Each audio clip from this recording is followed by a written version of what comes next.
Good morning, everybody. It's morning here in Dubai. It is 9:40 a.m., which I think I'm about 8 hours ahead of the East Coast, but I'm not sure on that. So y'all are probably asleep.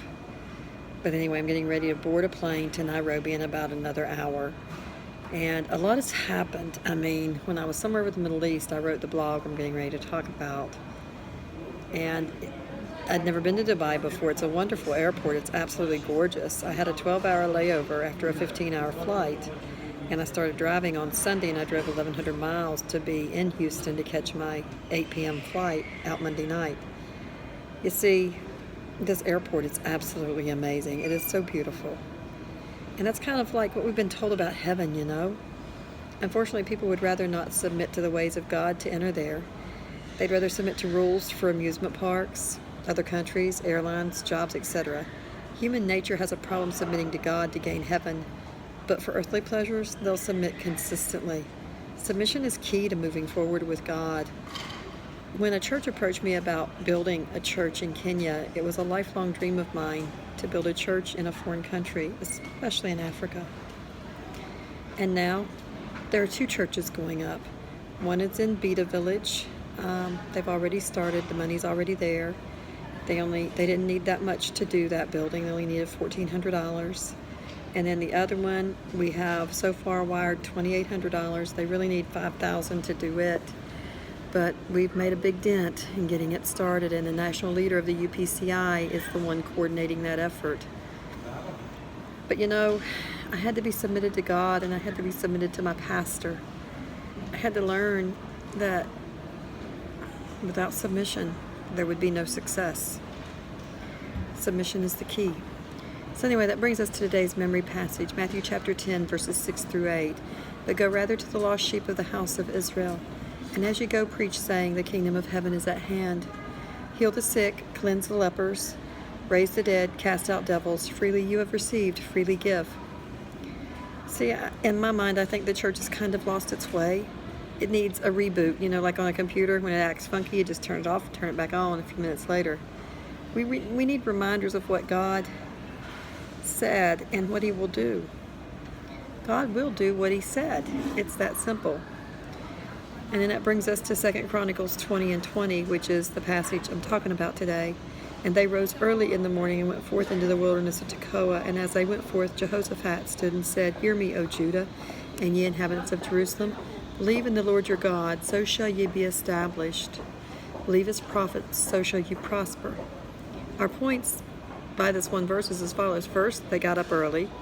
2, they went to the wilderness.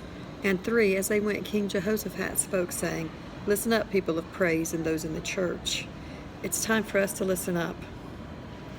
Believe in the Lord your God. Then you'll be established. You'll never waver, but you'll stand true. Believe His prophets. That's why you'll prosper. You see, it's time for us to learn to get up early, moving with God as He directs each and every footstep. For us to learn how to move with God, we must first be one with an understanding. Anointing requires dedication to excel. For anything other than God, we would not have a problem obeying rules. That's what's so weird about all of this. We obey rules for everything else, but when it comes to the church or God, we have a problem with it. We got to get over ourselves. Next, it says they went to the wilderness. Wilderness, in my mind, is symbolic of a journey away from God. When you think about the children of Israel wandered in the wilderness for 40 years. For some of us, though, it could be symbolic of a place we go to pray because we want to get away from everybody. And most people don't want to take a journey through the wilderness.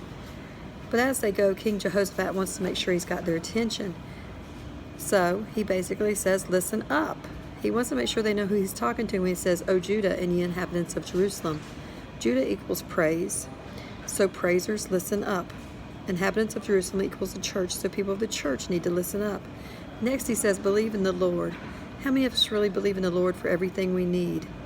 You know, when I think about when I was talking to my daughter today, and she told me what happened the other night at the house when she was there alone with her 3 dogs and her snub-nosed revolver, and the subsequent drug bust from when she called the police.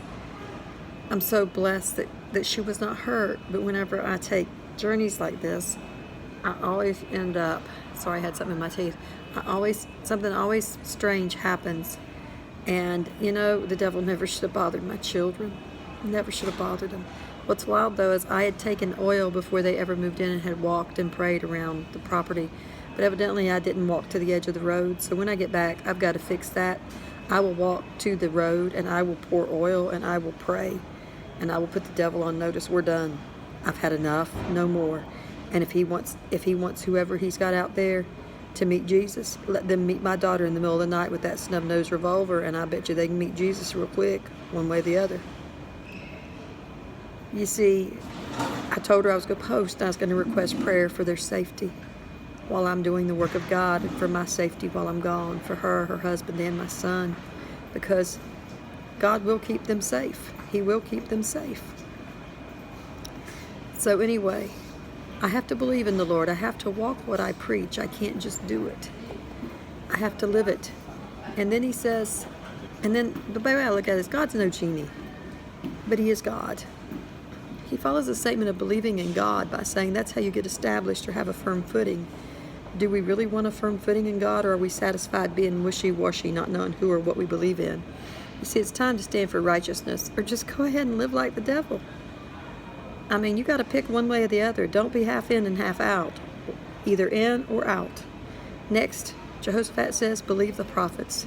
In the church today, there's little or no respect for the ministry.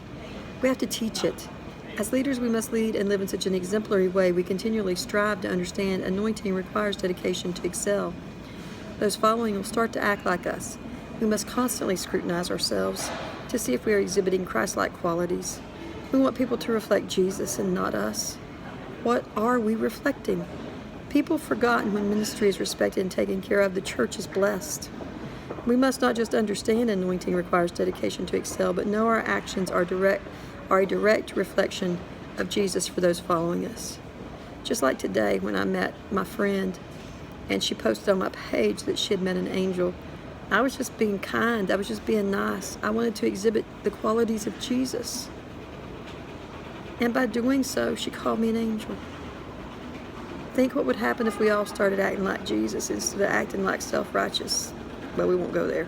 Instead of acting self-righteous. So my last question for you today is, what Jesus are we showing them? May God bless y'all. I got to go catch my flight, or I might be stuck here longer. Anyway, y'all take care.